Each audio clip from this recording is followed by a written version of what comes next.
আল্লাহ রাব্বুল আলামিন সন্তান পৃথিবীতে কিভাবে লালন পালন করতে হবে ইসলামের পূর্ণাঙ্গ দিক নির্দেশনা আল্লাহ তাআলা দিয়েছেন। সন্তান যখন মায়ের পেটের মধ্যে থাকবে, সন্তান যখন গর্ভধারণ করবে, ওই অবস্থায় মা তার সন্তানের হক স্বরূপ আদায় স্বরূপ তার সন্তানকে সুন্দর এবং তাকওয়াবান আল্লাহওয়ালা বানানোর জন্য সন্তান গর্ভে আসার সাথে সাথেই মা কোরআন তেলাওয়াত করবে, জিকির আজকারের পরিমাণ বাড়িয়ে দিবে, ইবাদতের পরিমাণ বাড়িয়ে দিবে, যেন সন্তান তার নেককার হয় আর এর প্রভাব যেন সন্তানের উপর পড়ে। বিশ্বনবী বলেছেন, সন্তান যখন গর্ভে ধারণ করে গর্ভে আসে, মা তখন যা করে সন্তানের ভিতরে তাই প্রভাব পড়ে। মা যদি টেলিভিশন দেখে, গান শুনে, অশ্লীল কথাবার্তা বলে, অশ্লীল কথাবার্তা শুনে, গান শুনে, মোবাইল শুনে, সেই সন্তান মোবাইলে আসক্ত হয়ে পৃথিবীতে জন্মগ্রহণ করে। তাই দেখবেন অনেক সন্তান ছোট সময় যখন সে শৈশবে মোবাইল সম্পর্কে কিছুই জানে না, ওই সময় সে মোবাইলের প্রতি আসক্ত হয়ে যায়। তার মানে মা গর্ভে থাকাকালীন সময়ে মোবাইলে আসক্ত থাকার কারণে সন্তানের উপর তার প্রভাব বিস্তার করেছে। তাই বিশ্বনবী বলেছেন, সন্তান যখন মায়ের গর্ভের মধ্যে আসে, সন্তান যখন মায়ের পেটের মধ্যে আসে, প্রথম মায়ের দায়িত্ব হলো ইবাদতের পরিমাণ বাড়িয়ে দাও, জিকির আজকারের পরিমাণ বাড়িয়ে দাও, কোরআন তেলাওয়াতের পরিমাণ বাড়িয়ে দাও, যার কারণে সন্তানের ভিতরে কোরআন তেলাওয়াতের প্রভাব বিস্তার করবে, আল্লাহর তাকওয়া তার ভিতরে আসবে, আল্লাহর পরিচয় তার ভিতরে সৃষ্টি হবে। আমার ভাইয়েরা, ইসলামী দিক নির্দেশনা স্বরূপ বিশ্বনবী বলেছেন, সন্তান যখন পৃথিবীর জমিনে আগমন করবে, যেদিন পৃথিবীতে জন্ম নেবে, তখন প্রত্যেক বাবা মা তাদের দায়িত্ব হলো সন্তানের ডান কানের মধ্যে আজানের শব্দ এবং বাম কানের মধ্যে ইকামতের শব্দগুলো পৌঁছে দিবে। এটা সুন্নাহ, এটা রাসূলের সুন্নাহ। আল্লাহ নবী বলছেন, বাইহাকি শরীফের হাদিস, বিশ্বনবী সাল্লাল্লাহু আলাইহি ওয়াসাল্লাম ইরশাদ করেন, আমার উম্মতেরা শুনো, সন্তান জন্মগ্রহণ করার সাথে সাথে তার ডান কানে আজানের শব্দ, বাম কানে ইকামতের শব্দগুলো যদি পৌঁছে দেওয়া হয়, তাহলে ওই সন্তানের উম্মে সিবিয়াত নামক কোনো রোগ হবে না। অর্থাৎ বাচ্চারা ঘুমের মধ্যে কেঁদে দেয়, ঘুমের মধ্যে চিৎকার দেয়, হঠাৎ চিৎকার দিয়ে ওঠে, একবারে চোখ বন্ধ করে চিৎকার দেয়, জিন ভূতের আসর, জিন ভূতের ক্ষতিকারক বিষয়গুলো তাদের উপর প্রভাব বিস্তার করে। আল্লাহ নবী বলছেন, কোন মানুষ যদি সন্তান জন্ম দেওয়ার সাথে সাথে ডান কানে আজানের শব্দ, বাম কানে ইকামতের শব্দগুলো পৌঁছে দেয়, আল্লাহ তাআলা জিন ভূতের এই শয়তানি থেকে হেফাজত করবেন। দুই নাম্বার দায়িত্ব হলো, সন্তানের দুই নাম্বার হক হলো, সন্তান যখন পৃথিবীতে আগমন করবে, একজন আল্লাহওয়ালা বুজুর্গ ডাক দিয়া তার মুখের চেবানো খেজুর অথবা মিষ্টি জাতীয় বস্তু সন্তানের মুখে অল্প করে উঠিয়ে দিবে, যেন সন্তানের এই আল্লাহওয়ালার বুজুর্গের প্রভাব তার দিলের মধ্যে বিস্তারিত হয়। আমার ভাইয়েরা, সন্তান জন্মগ্রহণ করার সপ্তম দিনে সন্তানের গুরুত্বপূর্ণ হক, এক নাম্বার হক হলো, বিশ্বনবী সাল্লাল্লাহু আলাইহি ওয়াসাল্লাম বলেছেন, পৃথিবীর মানুষেরা, উম্মতেরা শোনো, সন্তানের সপ্তম দিনে তোমরা তার একটা সুন্দর শ্রুতিমধুর ইসলামিক অর্থবহ একটা নাম রাখবা, কারণ নামের প্রভাব মানুষের দেহের মধ্যে পড়ে। আল্লাহর নবী এক হাদিসে বলেছেন, কাল হাসরের ময়দানে আল্লাহ তাআলা দুনিয়ার মানুষদেরকে ওই নাম ধরেই ডাকবেন যেই নাম ধরে পৃথিবীতে মানুষ তাকে ডাকতো। এখন বর্তমান সময়ে দেখা যায় হুজুরদের কাছে আছে ইসলামিক নাম নেওয়ার জন্য, ইসলামিক নাম হুজুররা রেখেও দেয়, কিন্তু কিছুদিন পরে দেখা যায় সন্তানের নাম আকাশ, বাতাস, নদী, সাগর, পাহাড়, পর্বত ইত্যাদি। কেউ আপনার না সুন্দর একটা ইসলামিক নাম রাখা হয়েছে, তখন তারা বলে, হুজুর ওটা আসল নাম, আরেকটা যেটা এটা হলো ডাক নাম। আসল নাম লকারের মধ্যে তালা দিয়ে রাখছে। অথচ বিশ্বনবী সাল্লাল্লাহু আলাইহি ওয়াসাল্লাম বলেছেন, দুনিয়াতে যেই নামে ব্যক্তি পরিচিত হবে, হাসরের ময়দানে আল্লাহ তাকে ওই নামেই তার বাবার নাম সহ ডাক দিবেন। আর যার নাম সুন্দর হবে, অনেকেই নামের উসিলায় ওই দিন মুক্তি পেয়ে যাবে। সুবহানাল্লাহ। আমার ভাইরা, আমার বন্ধুগণ, 2 নাম্বার সপ্তম দিনে সন্তানের হক হলো, বিশ্বনবী সাল্লাল্লাহু আলাইহি ওয়াসাল্লাম বলেছেন, সন্তানের নামে তুমি আকিকা করে দাও, এটা সন্তানের হক। এই আকিকার বিনিময়ে আল্লাহ তাআলা তোমার সন্তানকে দুনিয়াবি সব ধরনের আপদ বিপদ অসুস্থতা থেকে আল্লাহ তাআলা হেফাজত করবে। আমার ভাইরা, এজন্য সপ্তম দিনে সন্তানের নামে আকিকা করা।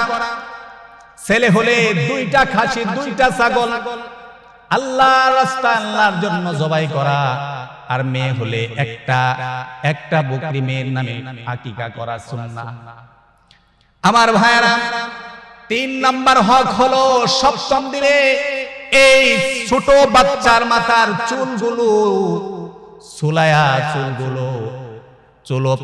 চুলের সমপরিমাণ স্বর্ণ মুদ্রা অথবা রূপার মূল্য তার নামে সদকা করে দেওয়া। এর বিনিময়ে রব্বুল আলামিন ওই সন্তানকে সব ধরনের আপদ বিপদ থেকে হেফাজত করবেন। সপ্তম দিনে দায়িত্বগুলো পালন করার পর সন্তানকে মার সবচেয়ে গুরুত্বপূর্ণ দায়িত্ব হলো তার বুকের দুধ পান করানো। চিকিৎসা বিজ্ঞান প্রমাণ করেছে, যেই সন্তানকে মা 2 বছর পর্যন্ত বুকের দুধ পান করায়, ওই সন্তানের 10 গুণ বুদ্ধিমত্তা বৃদ্ধি পায়, 10 গুণ তার বুদ্ধি বেশি হয়। আর এটা হলো সন্তানের হক। মা তার সন্তানকে বুকের দুধ পান করাবে। রব্বুল আলামিন দয়া করে মায়ের স্তনের ভিতরে সন্তানের খাবার হিসেবে নির্ভেজাল, কোনো ঝামেলা নাই, ঝামেলা মুক্ত আল্লাহ তাআলা তার মায়ের বুকের মধ্যে সন্তানের খাবারের ব্যবস্থা করে দিয়েছেন। কোন মা যদি তার সন্তানকে দুধ না পান করান, তাহলে সন্তানের হক নষ্ট হবে। হাসরের ময়দানে আল্লাহর আদালতে ওই মাকে জবাবদিহি করতে হবে। আমার ভাইরা, চিকিৎসা বিজ্ঞান প্রমাণ করেছে, যেই মা তার সন্তানকে বুকের দুধ পান করায় 2 বছর পর্যন্ত, ওই মার ব্রেস্ট ক্যান্সার হয় না, ইউট্রাক ক্যান্সার হয় না, প্রায় 95 ক্যান্সার থেকে আল্লাহ তাকে হেফাজত করেন। আর যেই মা তার বডি স্ট্রাকচার ভেঙে যাবে, তার বডি স্ট্রাকচার সুন্দর হবে না, সুন্দর নষ্ট হয়ে যাবে, এই চিন্তা করে সন্তানের হক থেকে সন্তানকে দূরে রাখে, সন্তানকে দুধ পান করায় না, সন্তানকে দুধ দেয় না। বিশ্বনবী সাল্লাল্লাহু আলাইহি ওয়াসাল্লামের হাদিস থেকে পাওয়া যায়, চিকিৎসা বিজ্ঞান তা প্রমাণ করেছে, ওই মায়ের সবচাইতে বেশি ব্রেস্ট ক্যান্সারের আশঙ্কা থেকে যায়। এখন আমাদের সমাজে একটা কথা প্রচলিত আছে, সন্তান বাপ মার কথা শুনে না, বাপ মার খেদমত করে না, বাপ মাকে মানে না। তার কারণ একটাই, বাপ মাও সন্তানের হক সঠিকভাবে আদায় করে না। এজন্য সন্তানের সাথে তার রবের সাথে পরিচয় করিয়ে দিতে হবে। সন্তানের প্রাথমিক বিদ্যালয় হলো তার ঘর, আর তার বাপ মা হলো শিক্ষক। সন্তানকে প্রাথমিক জীবনে যা শিখাবে, সন্তান আস্তে আস্তে সেই শিক্ষায় শিক্ষিত হবে। কারণ বাচ্চাদের মাথার ব্রেন থাকে একেবারে পরিষ্কার, যা দেখে যা শুনে তারা তাই মুখস্থ করে ফেলে, তার অনুকরণ করে। মা যদি ঘরের মধ্যে নামাজ পড়ে, দেখবেন সন্তান সেজদার মধ্যে লুটিয়ে যায়। আর মা যদি মোবাইলের মধ্যে আসক্ত থাকে, গানের মধ্যে আসক্ত থাকে, সন্তানও তার মায়ের সাথে সাথে সেই গানের প্রতি আসক্ত হয়ে যায়। আপনারা দেখবেন অনেক মা নাচে, বাচ্চা দেখতে দেখতে সেই মায়ের নাচ সে নিজেও শিখে যায়। এজন্য বাচ্চা সেই অনুকরণীয় সময় বাচ্চাকে বাপ মা যা শিক্ষা দিবে, সন্তান তাই শিখবে। হাদিসের মধ্যে আল্লাহর নবী বিশ্ব নবী রাহমাতুল লিল আলামিন বলেন, কুল্লু মাউলুদুন ইউলাদু আলাল ফিতরাতি ফাআবাওয়াহু ইয়াহুদান ইউহাউইদানিহি ওয়া ইউনাসসিরানিহি ওয়া ইউমাজ্জিসানিহি। আল্লাহ নবী বলছেন প্রত্যেকটা শিশু, প্রত্যেকটা বাচ্চা ইসলামের উপর জন্মগ্রহণ করে, ইসলাম নিয়ে পৃথিবীতে আগমন করে, ফাআবাওয়াহু ইউহাউইদানিহি, অতঃপর তার বাবা মা তাকে ইহুদি বানায়, ওয়া ইউনাসসিরানিহি, এবং তার বাবা মা তাকে নাসারা বানায়, ওয়া ইউমাজ্জিসানিহি, তার বাপ মা তাকে অগ্নি পূজক বানায়, মূর্তি পূজক বানায়। এই হাদিস দ্বারা স্পষ্ট প্রতীয়মান হয়, বোঝা যায় যে বাপ মা সন্তানকে যা শিখায় সন্তান সেই শিক্ষায় শিক্ষিত হয়। এজন্য বলা হয় আমাকে একটা আদর্শ মা দাও, আমি একটা আদর্শ জাতি দিব। মা যদি আদর্শবান হয়, মা যদি সুশিক্ষিত হয়, মা যদি তার ভিতরে আদর্শ গুণ থাকে, সন্তান সেই গুণেই গুণান্বিত হয়। এজন্য ইসলাম সন্তান লালন পালন করার ক্ষেত্রে সুন্দর বিধান দিয়েছেন। আল্লাহ নবী, বিশ্ব নবী রাহমাতুল লিল আলামিন বলেন, ইফতাহু আলা সিবিয়ানিকুম আউওয়ালা কালিমাতিন বিলা ইলাহা ইল্লাল্লাহ। আল্লাহ নবী বলেন পৃথিবীর উম্মতেরা শোনো, একটা ছোট্ট মাসুম বাচ্চা যখন তার প্রথম কথা আসে, সে যখন কথা শিখে, তার জবান থেকে যখন প্রথম কথা বের হয়, তাকে বিভিন্ন কার্টুনের নাম না শিখায়া, পৃথিবীর সমস্ত মাখলুকের সাথে পরিচয় না করায়া, প্রথম তুমি পরিচয় করিয়া দাও কালিমার সাথে। তুমি তোমার সন্তানদের প্রথম বাক্য শিখাও, লা ইলাহা ইল্লাল্লাহ, এই বাক্য শিখাও। কেননা রুহের জগতে বাচ্চা যখন ছিল, তখন এই বাচ্চার সামনে দুনিয়ার সমস্ত রূহকে আল্লাহ তাআলা একত্রিত করে জিজ্ঞাসা করেছিলেন, আলাস্তু বিরাব্বিকুম, আমি কি তোমাদের প্রভু নয়? দুনিয়ার সব মানুষ রূহের জগতে বলেছিল ক্বালু বালা,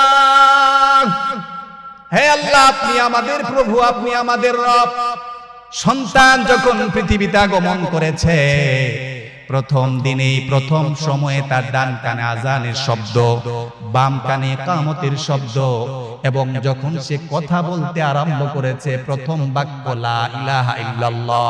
এই শিক্ষা দেওয়ার মানে হলো সন্তানের মাথার মধ্যে কথা সেট করে দেওয়া, সন্তানকে এই কথা বুঝিয়ে দেওয়া, রূহের জগতেও তোমার রব যিনি, দুনিয়াতে আসার পর তোমার রব তিনি। তুমি কথা বলতেছো, এখনো তোমার রব। সন্তানের এই বাক্যগুলো শেখার মাধ্যমে সে যদি অর্থ না বুঝে, তার মেধার মধ্যে আর একটা বিস্তার হবে।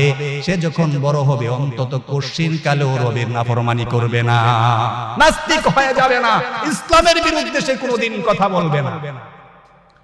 এজন্য আল্লাহর নবী, বিশ্ব নবী রাহমাতুল লিল আলামিন বলেন, আদিবু আওলাদাকুম সালাসা খিসালিন, সন্তান যখন কথাবার্তা শিখে প্রাথমিক জীবনে তাকে তিনটা আদব শিখাবা, তিনটা অভ্যাস শিখাইবা। এক নাম্বার হলো রাসূলের মুহাব্বত, সন্তানের সামনে বেশি বেশি রাসূলের জীবনী উপস্থাপন করো, সন্তানকে রাসূলের জীবনী শোনাও, নবীদের জীবনী শোনাও, নবীদের কষ্টের কাহিনী শোনাও, তার ভিতরে নবীদের মুহাব্বত তৈরি করো। দুই নাম্বার হলো তোমাদের পরিবারের মুহাব্বত তৈরি করো। এখানে আমার কথা হলো অনেক বাবা মা, অনেক মা বাবা সন্তানকে এই কথা বলে ওই ঘরে যাইবা না, চাচার সাথে কথা বলবা না, ওই ঘরে যাইবা না, দাদির কাছে যাইবা না, তার ভিতরে একটা শত্রুতার মনোভাব তৈরি হয়। এজন্য বিশ্বনবী সাল্লাল্লাহু আলাইহি ওয়াসাল্লাম বলেছেন, সন্তান যখন কথা শিখে, আদব আখলাক শিখে, ওই অবস্থায় সন্তানকে তুমি এই কথা শিক্ষা দাও যেন সে পরিবারের ভিতরে মহাব্বত তৈরি করে, পরিবারের একজনকে সম্মান করে, পরিবারের পারস্পরিক মহাব্বত তৈরি হয়। কিন্তু আমরা সন্তানকে প্রাথমিক জীবনে শেখাই কি? শত্রুতা। চাচার ঘরে যাইবা না, ফুফুর ঘরে যাইবা না, দাদার সাথে কথা বলবা না। এতে করে সন্তানের ভিতরে শত্রুতার প্রভাব তৈরি হয়। আর এতে করে এক সময় এই সন্তান যখন বড় হয়, তখন দেখা যায় বাপ মার কথার বিরোধিতা করে তাদের ভিতরে শত্রুতা পয়দা হয়ে যায়। এজন্য বাপ মার সাথে সন্তান যে আচরণ করবে প্রাথমিক জীবনে, পরিবার বর্গের সাথে ভালোবাসা, মিল, মোহাব্বত, আত্মীয়তার সম্পর্কের গুরুত্ব বুঝাবে। তিন নাম্বার বিশ্বনবী বলেছেন সন্তানকে প্রাথমিক জীবনে কোরআন তিলাওয়াত শিখাও। রাসূলুল্লাহ সাল্লাল্লাহু আলাইহি ওয়াসাল্লামের হাদিস, তলাবুল ইলমি ফারিদাতুন আলা কুল্লি মুসলিম, প্রত্যেকটা মুসলমান নরনারীর উপরে ইলমে দ্বীন শিক্ষা করা ফরজ। অর্থাৎ দুনিয়ার জীবনে যতটুকু ইলম না শিখলে সন্তান ঠিকমতো নামাজ পড়তে পারে না, সন্তান ওযু করতে পারে না, কোরআন তেলাওয়াত করতে পারে না, শরীয়তের বিধিবিধানগুলো সঠিকভাবে আদায় করতে পারে না, ওই পরিমাণ জ্ঞান প্রত্যেকটা নরনারীর শিক্ষা করা ফরজ। এজন্য বাবার দায়িত্ব হলো প্রথম অবস্থায় সন্তানকে কোরআনে কারীমের শিক্ষা দেওয়া, সন্তানকে ধর্মীয় শিক্ষা দেওয়া, সন্তানের ভিতরে রবের পরিচয় তুলে ধরা। সন্তান যদি এভাবে আস্তে আস্তে তার সাথে রবের পরিচয় তুলে ধরে, আস্তে আস্তে এটা দেখে শিখে বড় হয়, সন্তান কোশ্চেন কালেও আল্লাহর নাফরমানি করবে না, কোশ্চেন কালেও সে ইসলামের বিরোধিতা করবে না, নাস্তিক্যবাদী তার মধ্যে আসবে না। এজন্য প্রত্যেকটা বাবা মার কর্তব্য হলো শৈশবেই সন্তানকে ইসলামী শিক্ষায় শিক্ষিত করা। আল্লাহ পাক আমাদের সন্তানকে ইসলামী শিক্ষিত হওয়ার, আমাদেরকে ইসলামী শিক্ষায় শিক্ষিত করানোর তৌফিক দান করেন, আমিন।